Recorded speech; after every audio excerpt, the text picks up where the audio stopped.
What is going on, my friends? Welcome back to another video. Super pumped for today's video. Super excited to get to work here. But we are at my buddy Charlie's with New Era Performance in Pennsylvania. We've been on a little trek going here, going there. We're in Pennsylvania at Charlie's shop today. If you've been following along, we have got our first gen extended cab frame on the trailer. We hiked that thing up here and we're at Charlie's shop. Charlie is going to basically help us start our four-wheel drive swap with a lot of the parts and pieces that he has kind of come up with, some of these chassis components for the older Dodge trucks. He gets into all sorts of classic restoration on trucks, as you can see behind me.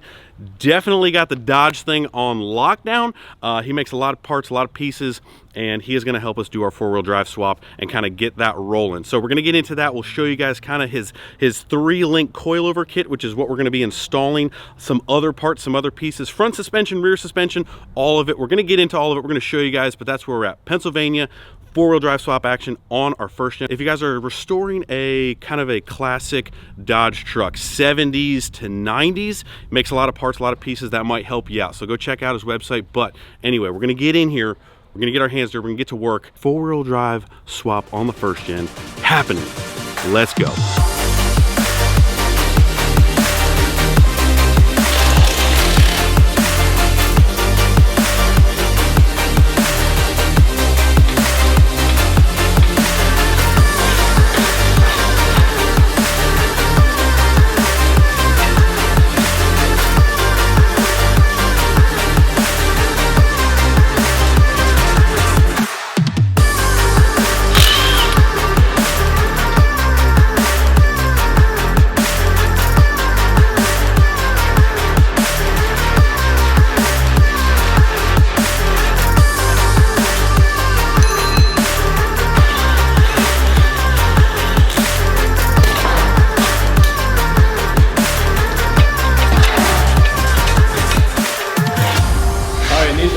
Another problem. Yeah, this one. They hold dirt, and usually the frame, usually the frame will collect a bunch of stuff right here, and it'll rot out the frame right where that spring bumper is. Yeah. And I mean, if you ever get that spring bumper hit this axle, you got a bigger issue. You have a problem.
And then I lowered it on the pillar, on the shock tower, to get a better track bar angle, and it pretty much eliminated any need for a stabilizer bar or a steering stabilizer.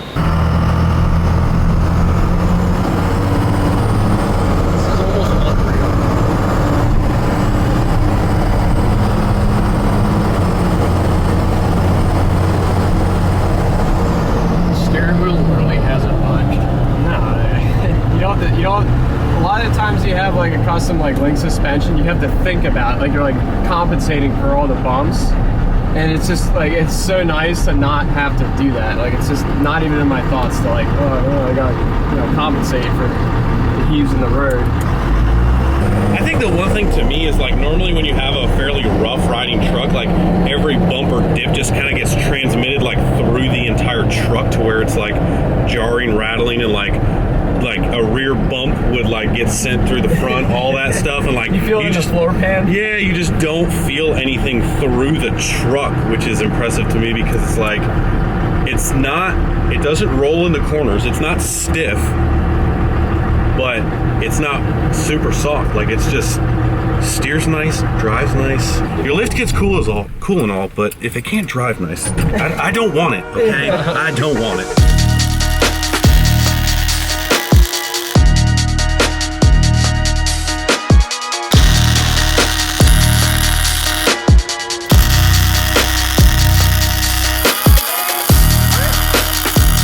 What we do is we'll take a four-wheel drive frame and we'll cut the lip of the rail off top and bottom.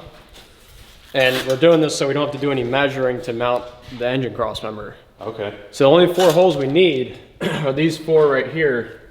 And the two-wheel drive doesn't have any of those drilled. And luckily there's like a couple holes that are the same. So if we hold this up in place, we just bolt them up and then we just use this as our drill guide. Okay. And then the crossmember is ready to go in. So basically the difference between two-wheel drive and a four-wheel drive frame is really just some of the missing holes specifically for this engine crossmember? That's all it is. Gotcha. So it looks like we need to remove this bracket here for the transmission shifter linkage. And then this will bolt up flush. And then we can just drill right through and mount it. So it's pretty straightforward if you have this piece. If you have a donor piece of four-wheel drive frame. 3/8 bolt in the back. So you just throw that through one of the shifter linkage holes we just did. Where's that? A little farther forward. Right here? There we go. So something that you just have to squeeze the frame rail a little bit. There you go. You see there's even like the little holes are lining up there. Yeah, I guess you just make sure that everything's kind of the same, right? Yep. So yeah, we're ready to drill. We can put our crossmember in.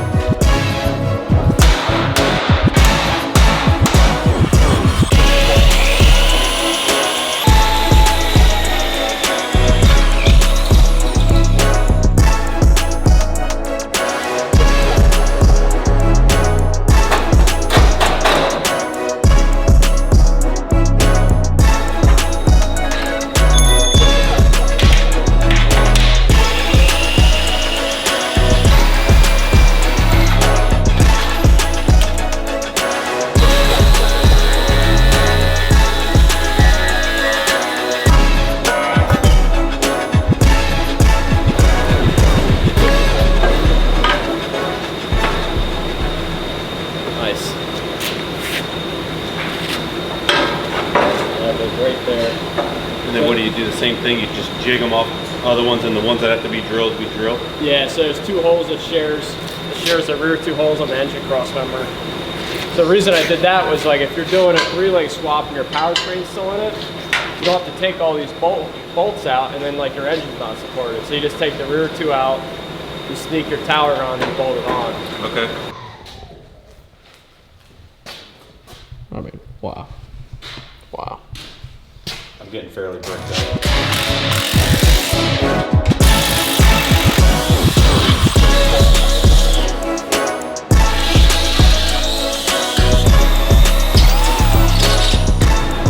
One thing that's kind of cool about this is we got all this mounted, right? We got our upper link mounted. And since I made a fixture to build this, we can take this, put that right in there, and that gives us our location front and back for here. So all we gotta do is clamp this and mark it and drill it. Okay. And then, so like it's all mounted off of this one. Yep, that's our location point. And then we can measure off this cab mount on the other side to get the holes on the other side. So you go from this side over to that side from like one of these things? Mm-hmm. That's awesome. Yep, and then the bolts right there. You can sneak the nut on the back side right through there with a wrench and just tighten it up for your upper link. That's nice. And it uses this style joint or a Heim joint? This uses a Heim joint on this end and a bushing on the axle. So that way you get the movement kind of sort of? Yeah, you want to keep your upper link as straight as possible, but we do have to put a little bit of an angle in it just to get it past where the frame dips in here. The frame angles in right here. Mm-hmm. So I had to put a 15-degree bend in the link to get it over. But other than that, it's a decent straight shot. So at this, I was trying to come up with a way you could do a cross member with links in it. What I didn't want is if you had to take the trans out for whatever reason, you don't have to mess with your suspension.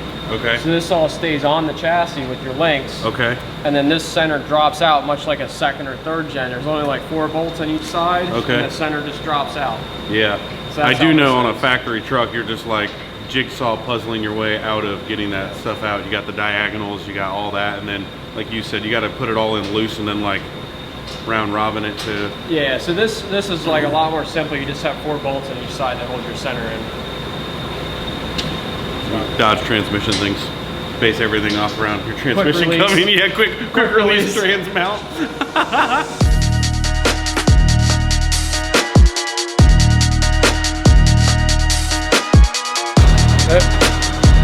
Thank you, cameraman. All right.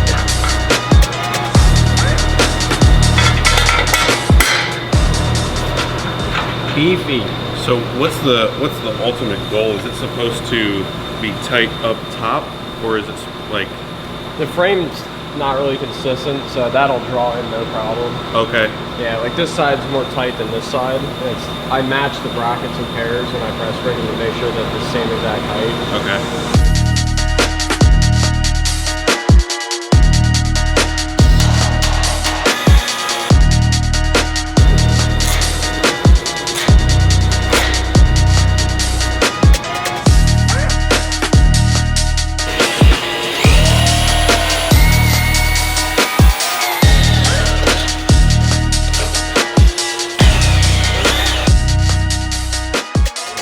Deceiving, like you think like it can't carry a lot of weight because there's not many leaves there. So when you're fully loaded at ride height, you'll have like an inch of space. So basically you throw like 500 pounds in the bed or 1,000 pounds in the bed, it touches that overload. Mm-hmm. Once it touches the overload, it does not move. Like that's the spring at full compression. Still rides smooth, but it'll haul some serious weight. Gotcha. Like I haven't messed with these springs in my orange truck. And I had it across the scales once with the gooseneck, and the rear axle weight on the scale was 10,800. Whoa, nothing else. No bags. No airbags, no nothing, just those? Yeah. And it wasn't like sagging, like tons? No. Wow. It didn't look like a DOT violation. That's what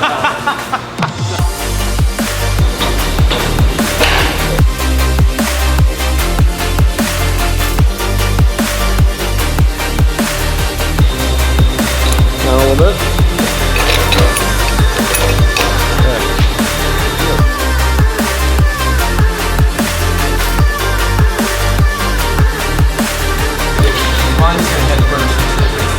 There you go. I think you're in. Yep. Cha-ching!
This is how we combat the steering geometry issues with an outboard box. Like if you ever look at a coil sprung solid axle 4-wheel drive vehicle, you never see a production vehicle with the box outside the frame, and they did that because like it just doesn't work for geometry.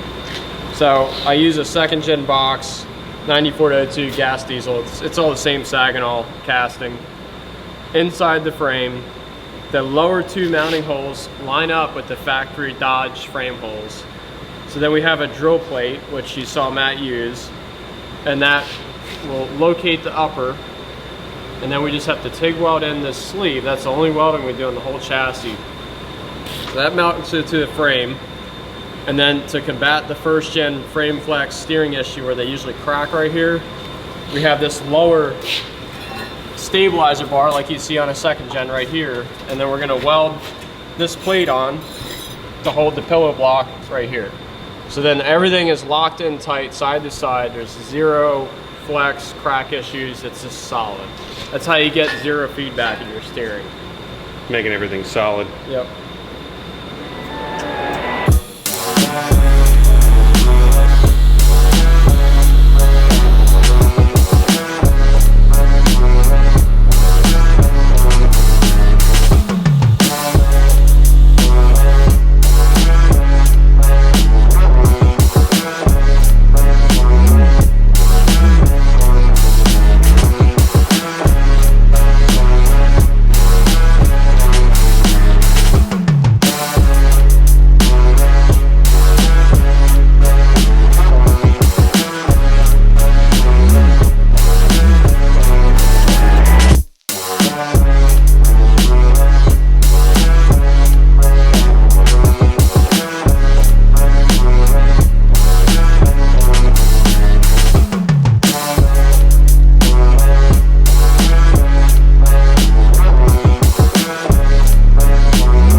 All right, well, there we are. There we have it. After a couple long days, we are done and complete. I know we kind of did this a little backwards from maybe what you guys have seen before in the past, with kind of like laying the full kit out and then installing it. But we kind of just got to work. So there's some bits and pieces that we explained throughout as we were doing it, but we're going to give you guys a kind of complete overview of the entire chassis and everything that we've kind of done, right? Yeah, so we're going to start with the back half of the chassis.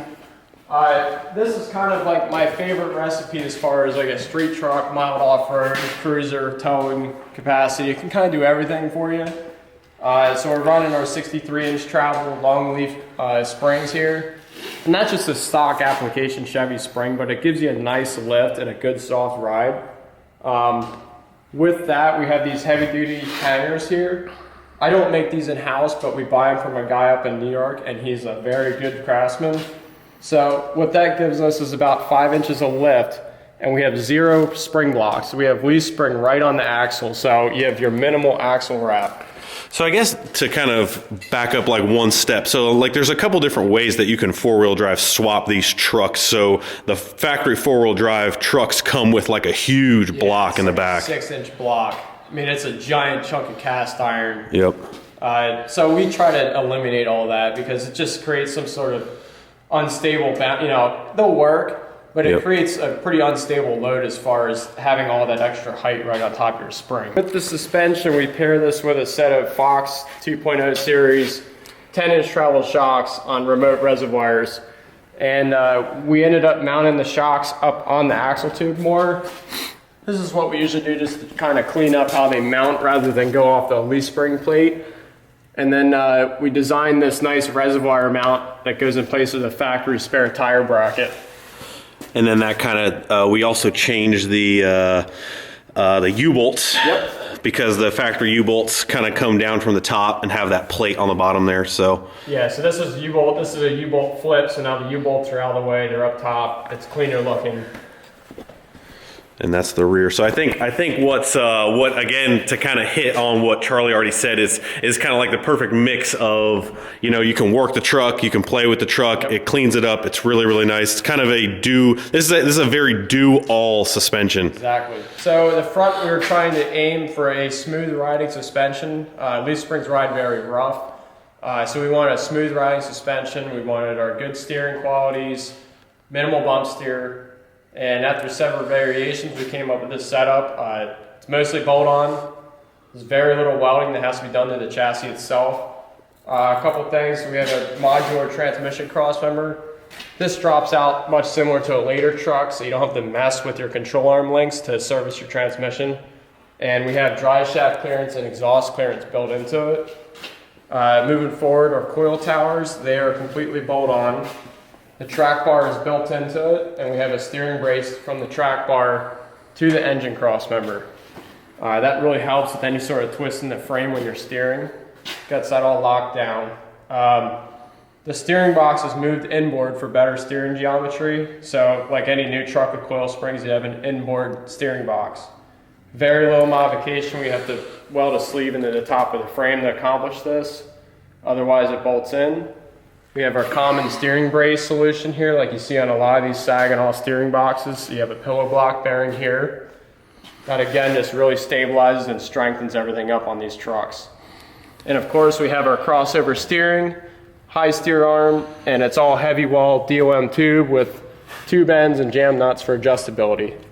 Yep, I was going to say it's not Heim joints. I know we talked a little bit about your little bit of dislike for Heim joints when if you can use an OE style kind of tapered joint. A good taper fit tie rod is the way to go in my opinion. I just don't think you can do a straight shank hole for a Heim and a bolt and not have some sort of looseness. You can tighten it all you want, but I know there's going to be some sort of play in that if you had any sort of failure. So longevity wise, this is easy to buy. You could buy a tie rod at anywhere, and as long as they're greased, they'll last a long time. This is also, I think, it is if we need a sway bar. Now, I guess a lot of, you know, we took a test drive with the 77 and you guys saw how easy that thing steered. So this is basically mimicked right off of that truck, correct? As far as how it rides, how it drives, how it steers. Same blueprint here. So the provisions are here. If you want an anti-rock style sway bar, you can put your bushings in here. You have your link provisions here for the links. Personally, I don't see the point to run it, but some people have a preference of how tight they want their suspension to be. So we at least add that in so you do have it. Mm-hmm. And this is kind of based off of, these are 2.5 series, remote reservoir. You can rebuild them, you can tune them. I mean, to me, it's a lifetime shock. The fact that you can rebuild it, they're not that expensive to rebuild. So we could take these apart, we could change the shim stacks, change the valving, change the pressures of your nitrogen charge. And even change the springs, I guess. Springs, you can adjust your stop points for your dual rate collar. It's endless options. So endless, yep. Whatever you want for your drivability, you can accomplish. There is the Charlie chassis, the latest and greatest to roll out. But we blew through it here a little bit explanation wise. It doesn't sound like it's a ton of work, but it is a absolute it's an absolute ton of work. We have been pouring some hours into this bad boy, and the result is honestly amazing. Super pumped. 4-wheel drive swap. Been waiting for a while, and we got her. She is amazing. I am so pumped. Yep. So pumped. But yeah, there it is. There's the chassis. We'll go ahead and be able to kind of put our engine in, our transmission in, and kind of get our drive shaft measurements from here. But everything is kind of like roughly preset without any of the weight of the body and some other stuff. Obviously, no weight on it. So she's looking pretty tall right now. She's looking pretty beefy. Yeah, she'll sit down about 3 inches once that engine's in for sure.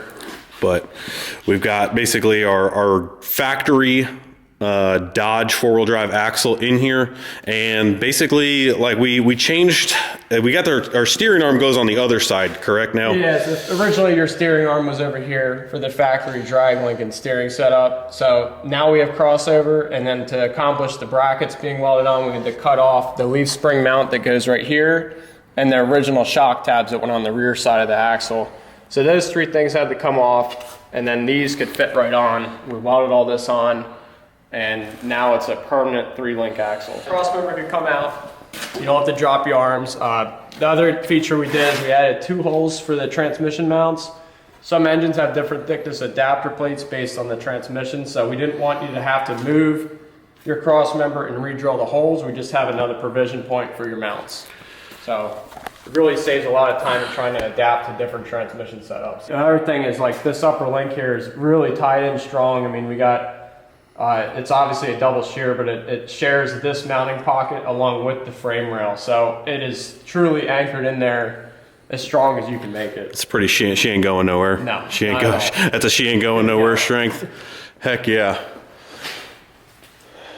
That is amazing. Alrighty guys, well, as you can see, our new to us Charlie chassis, 1st gen 4-wheel drive rolling chassis has made its way home back to Kentucky after our short but extensive time with Charlie, which was honestly insanely amazing. We put in some serious work with some serious late nights, but we now officially have a complete 4-wheel drive rolling chassis, which as you can see, we got the body in the background. Guys, I am super pumped for this build. Honestly, it kind of like dawned on me as we were kind of building this thing in the first teardown day. I'm like, holy crap, we literally have a bare frame. Like this is, when I got into this 1st gen build, it was not supposed to be like a full frame off build, but I'm like, holy shit, there's a bare frame sitting right in front of me. It's like, holy crap. So I guess now we have to make this thing